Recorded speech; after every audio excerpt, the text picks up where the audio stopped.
Infinity Stones, I've just got some of the contrast colours, so I thought I might as well give them a go. What I've done now is I've based each of the Infinity Stones and the Arc Reactor, focusing on the part behind, and just dabbing on some of the metal as well. So hopefully when the blue touches on it, it will create a bit of a contrast there.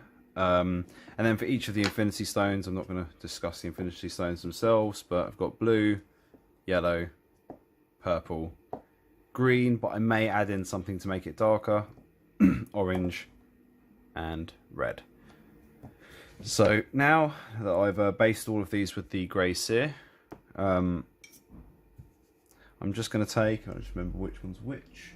So the next one along is going to be blue. I'm going to take the blue, get it onto my brush, cover the whole of the Infinity Stone. So I want to just kind of get it round so I get a bit of a pull. I know this looks messy at the moment. Now I'm just going to quickly wet it off my brush, literally so there is no paint on it at all, and just help spread this out onto the red. I'm going to do some dry brushing, so I hope it'll help blend it in, but I just want to kind of create a bit of that shading from the blue. And then straight onto the next colour, which is the purple. Sorry, get that in the end. So now pop the purple on here. I think I'll have to do a second coat on that, but again I just want to spread this purple out onto the red and into the blue. And so for the middle, I've got the yellow. I'll probably do this approach twice if I'm honest. But let's see how it goes. Again, snap the yellow on. Around the edges, so I'm getting the deep recesses. And now I just want to, sorry, too much water there. And just sort of spread that colour out. What I want to finish with is like an effect of them kind of glowing as much as possible. So we'll add a bit of a dry brush over this, but I'm just hoping this will add to the effect. So the purple I'm definitely going to have to go over again, and I'll just do the green as well. I found that the Plague Bearer's flesh didn't really work for trying to get the green I wanted. I understand it'd be working on like a flesh colour, so I've now switched over to this green. And I'm just going to quickly layer it on top in exactly the same way. So yeah, it's much better, much darker green. And the main reason is I wanted it to start tinting the red, and the other one wasn't really doing that.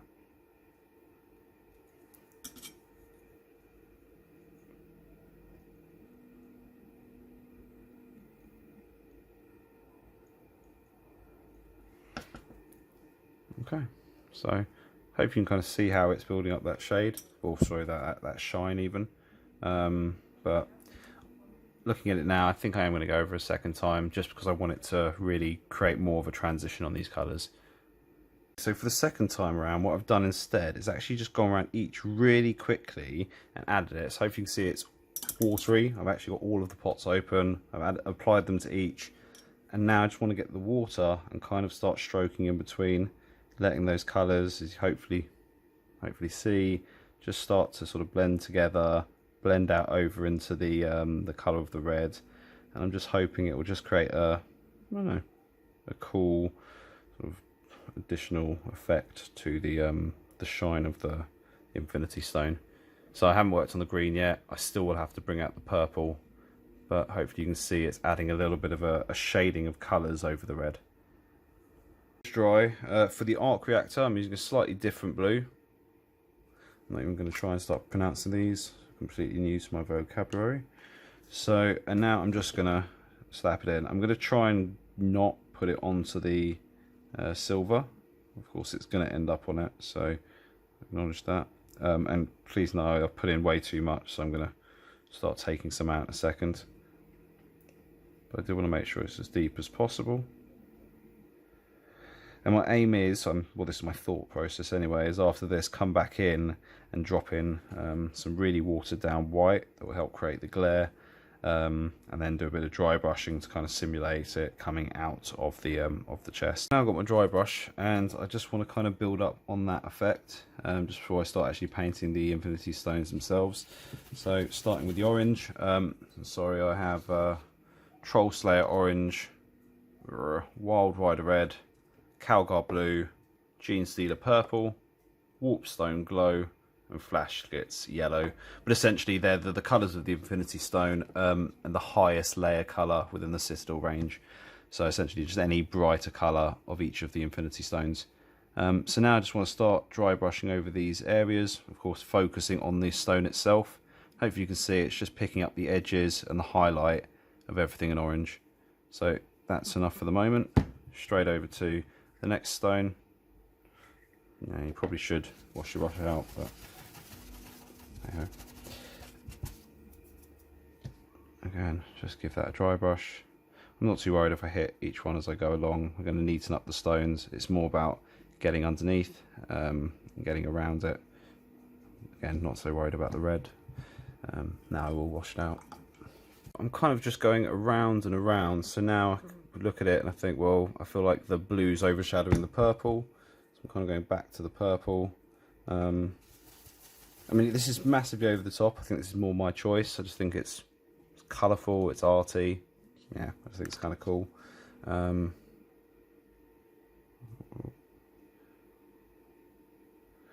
again, I just want to try and now hit just this stone, help bring out the purple.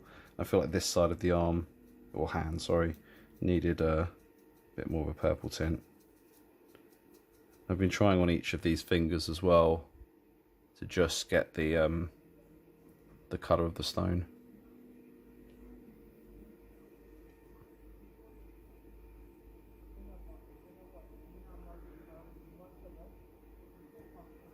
I decided to bring the colours slightly down onto the hand, but I like it. Bring it round, just trying to merge all those colours together. So the next thing I want to do is bring the Infinity Stones out again. So I'll start with the orange, as watered down as possible now really. I'm not going to bother with a thinner, and just kind of build that colour up again. So with a watery tone I'll be able to add probably 2 layers and it will work a bit better. Sorry, over to red.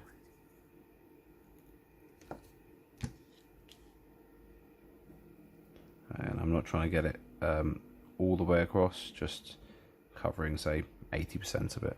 Finally, for the last touches really, I've got a really watered down white, and I just want to kind of hit that across the top of each of these stones. See, it's so watered down, it's more just adding a highlight to each one than really being white itself.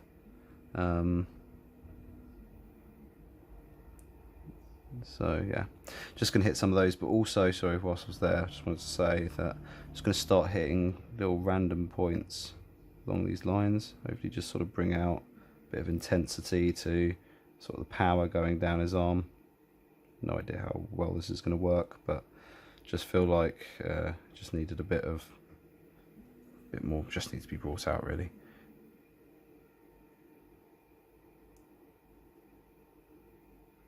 So the more I add it, the more white it will become.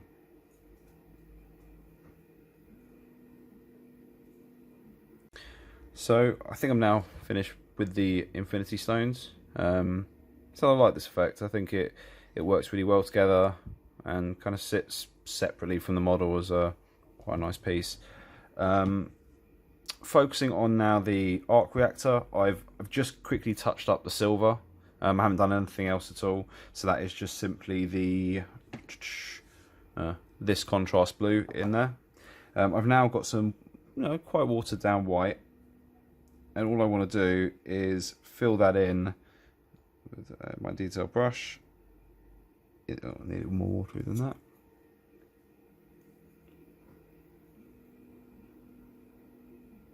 Just start filling in the space in between. We'll start building up with the dry brush as well afterwards, but I just want the center points to be as bright as possible. So I've now added the second coat. It was definitely needed. I've just got some white on a dry brush, and I just want to start hitting these edges just to kind of bring up a slightly lighter sort of effect, as if the light's coming out a bit. Really do just want to slightly graze those edges, because in a moment I'm going to add in some Crackle Glaze to sort of simulate that the light's semi-broken, so I don't want it to be over the top. I do find that just adding a bit, as you can see, as you slowly build it up, the silver gets more white. You want to get a bit in on the silver as well, and just working it around that chest piece. I'd say that's about it, really. That's pretty much dry. It is a dry brush as it goes. So I do have some Crackle Glaze. This stuff is not actually my favourite. I find that the cracks, even once it's fully dried, a little bit too thin and small. I find that using a heat source like a hairdryer, or ideally if you have a heat gun, or if you live in a warm country, I don't. So all of those are a factor. But you know, I do find Crackle Glaze is probably the easiest way to create sort of a cracked effect. Get the glaze if you want cracked glass. I think get crackle paste if you want to just make it for like a cracked earth effect. But here, as I've said, this is the glass for the Arc Reactor. So I'll just get enough on my brush. And the other thing is, you have to do it in one go. If you play layer on layer, or you start brushing over it, you can really mess up the effect. So I'm just going to be out of camera for. I'll bring it into camera. And just want to get that in to that space. And it might be a bit too much on my brush. I don't want that bubble. And just start moving it around into space as quickly as possible. There you go. It was self-level, and I'm now just going to go put that under a heat lamp. Crackle paint's still drying. Maybe slightly start to see the effects, but I have a feeling I might have to stab it a little bit just to create a few more edges. I have got some black paint on a dry brush, and I'm just trying to get it onto sort of the edges of some of these areas as well, just to help simulate some of that burning effect. Felt like it kind of missed that from view. I've also gone over some of this front as well. I felt it was a bit too bright. The blacks are done. I'm not particularly happy with how the Crackle paint came out, because I think I wanted to fill it in, but I think when it's so thick it doesn't crackle as well. So I'm now just going to add, now it's dry, a thin coat over everything, but just keeping it a lot thinner, and I'm hoping this time it will help create a better crackle effect. Just fingers crossed, really. I think the Crackle paint worked too well, so I've just kind of stabbed it a little bit with the my pliers. I now just have some black ink, black ink mixed with some water as a substitute for a wash.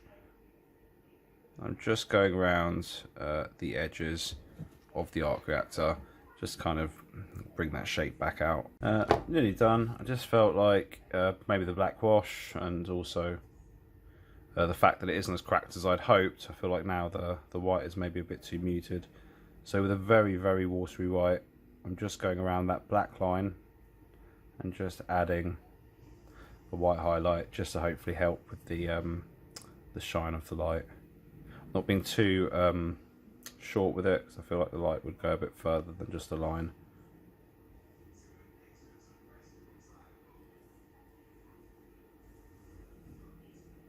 So it's very watery, so I can slowly just build up the effect as I go.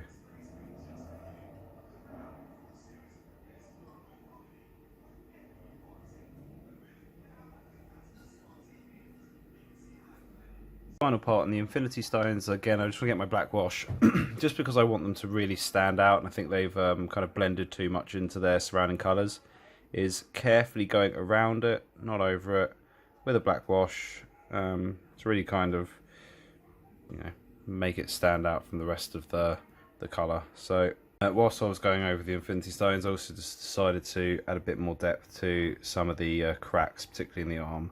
So I've just been going around just adding in some lines where I didn't feel like the wash had really brought out that depth. So for now, I'm pretty happy with the body. I like the effect on the arm, get it to focus properly.